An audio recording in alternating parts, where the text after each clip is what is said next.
It's recording.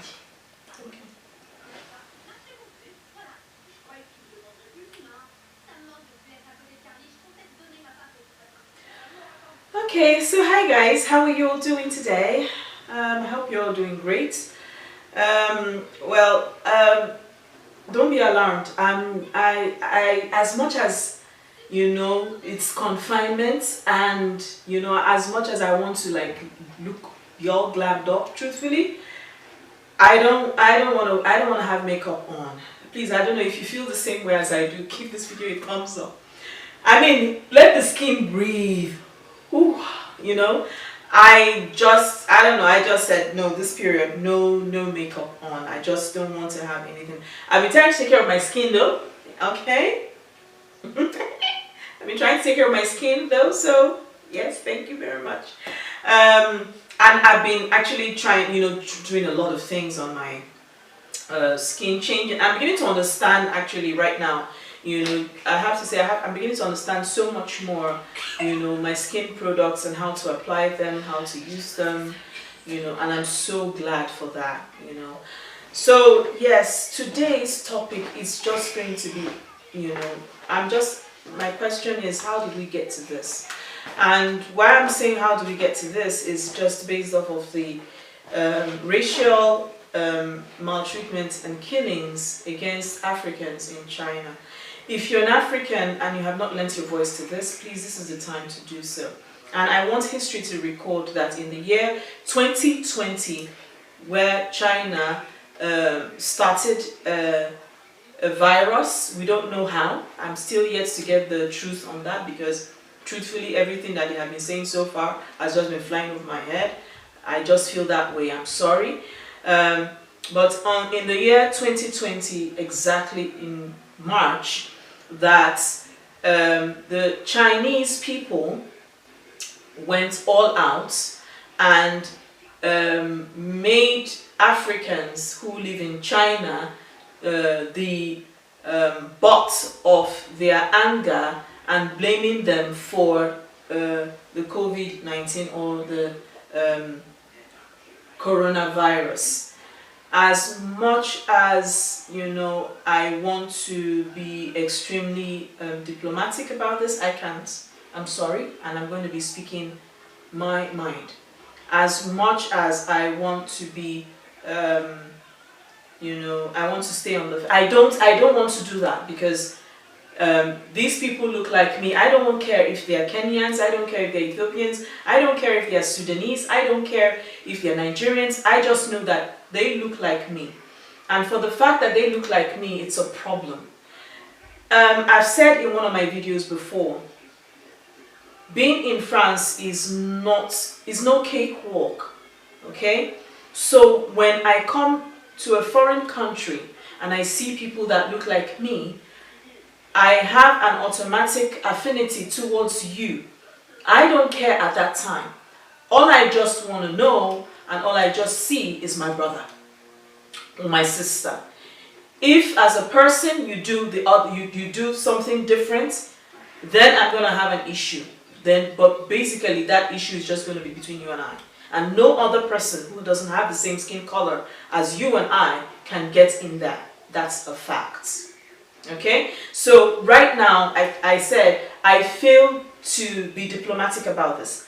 As much as I am sure or I'm aware or I think or I suppose or I assume, I'm going to use all these, that the international community is at the top of this and they are handling this issue at a level that I as a person, does not know.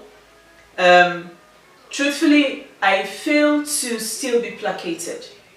Now,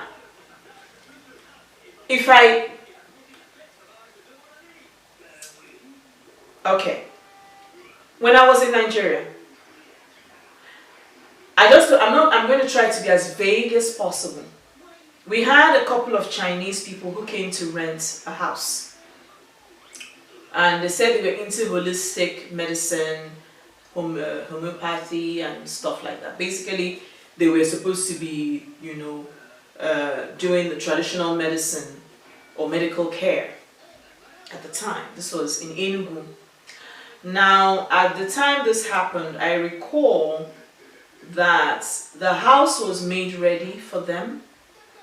They had everything that they could possibly need. And while they had everything they could possibly need, we began to notice certain things that were happening in the house, which under normal circumstances shouldn't have been happening. They started a poultry and began to rear chickens. Wherever they got the chickens from, only God knows. We began to see animals in the house. Shortly after, we now noticed that they even used to have their bath outside. Mind you, this is a house that has full on, you know, name it. There was a bath, faucets, name it. Everything was there. They began to have their shower bath outside. And to say it was an eyesore, you know, it's like, you know, stating the obvious. And then we had to come in and say, no, you cannot do this here because we have children, we have people who move around here.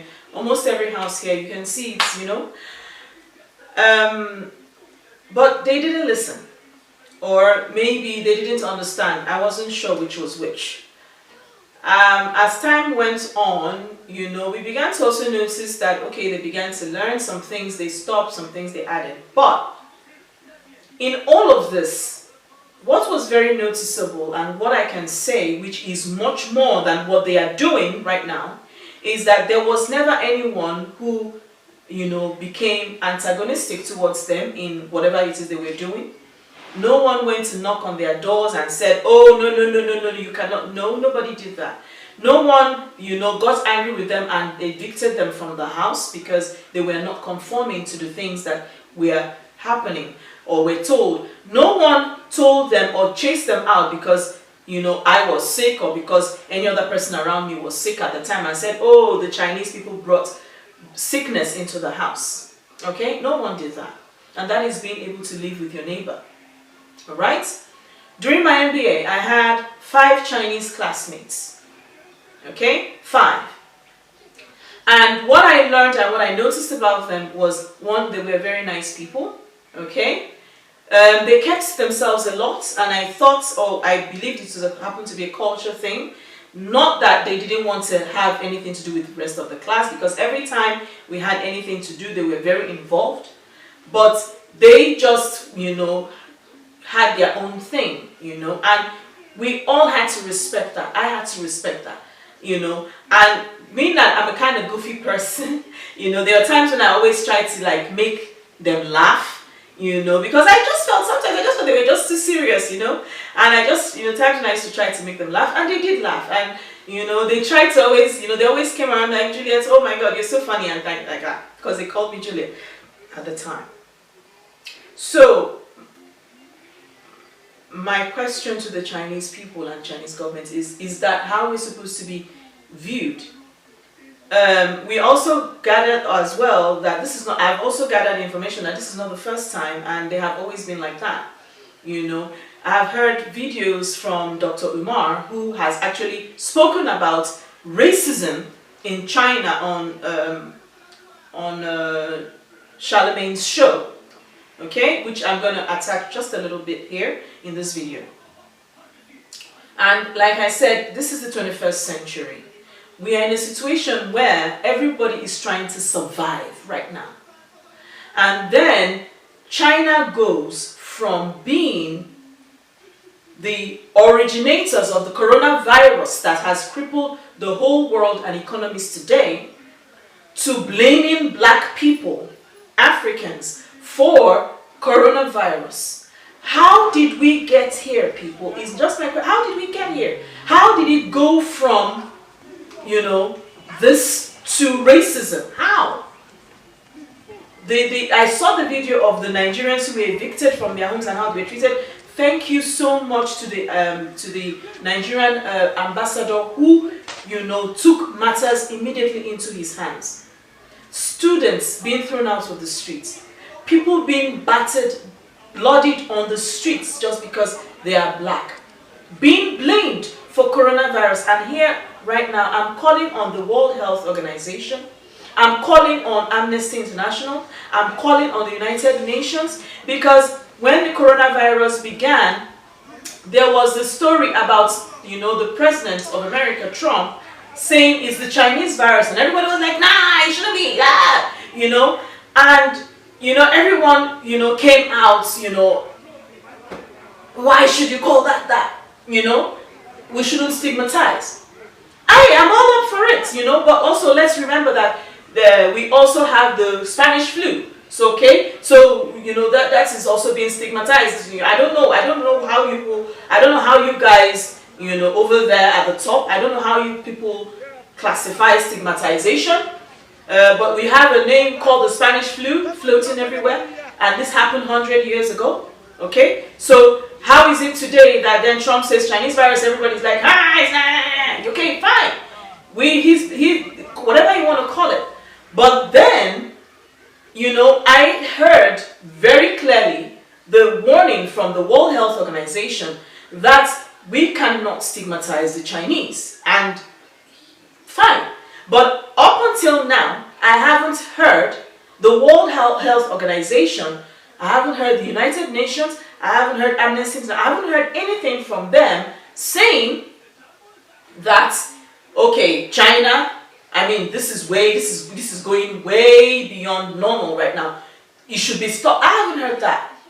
Okay? So I'm asking, are there some demographics that are much more important than others? Or are the Africans not human beings anymore? We went from being, it started with the COVID-19, and then it went into using Africa as lab rats, and then from lab rats now we are now the people that started COVID-19. We're now being blamed and being mauled to death and being attacked and being battered on the streets and being removed from our homes because of COVID-19 that we had no freaking clue how it started.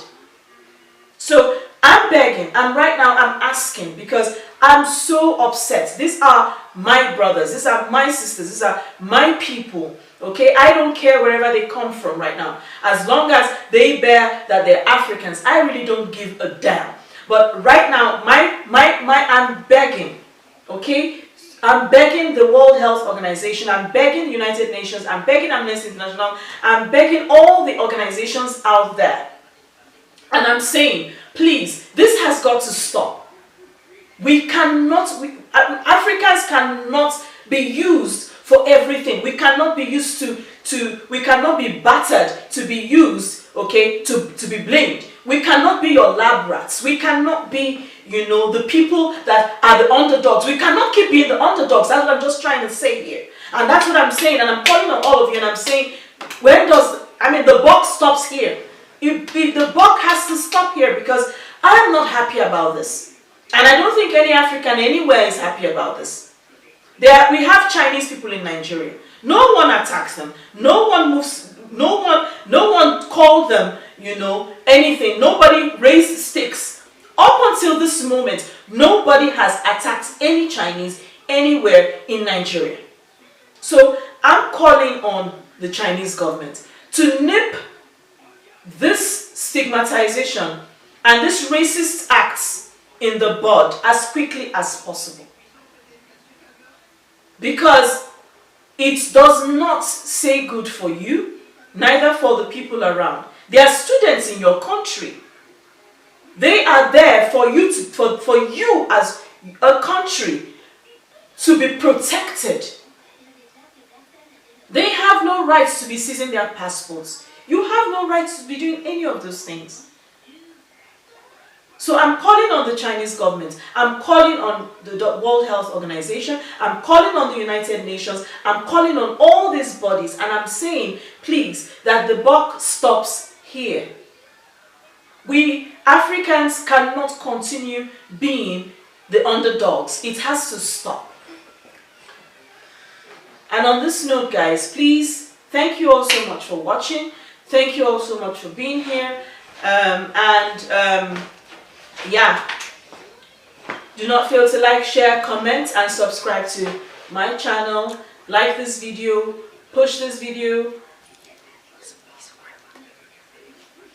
push this video, let people know about this video, share this video, follow me on all my social media networks, Instagram, Facebook, it's all juliettsstyleglam, excuse me, and Twitter is julietstyle. And until we see next time, bye bye.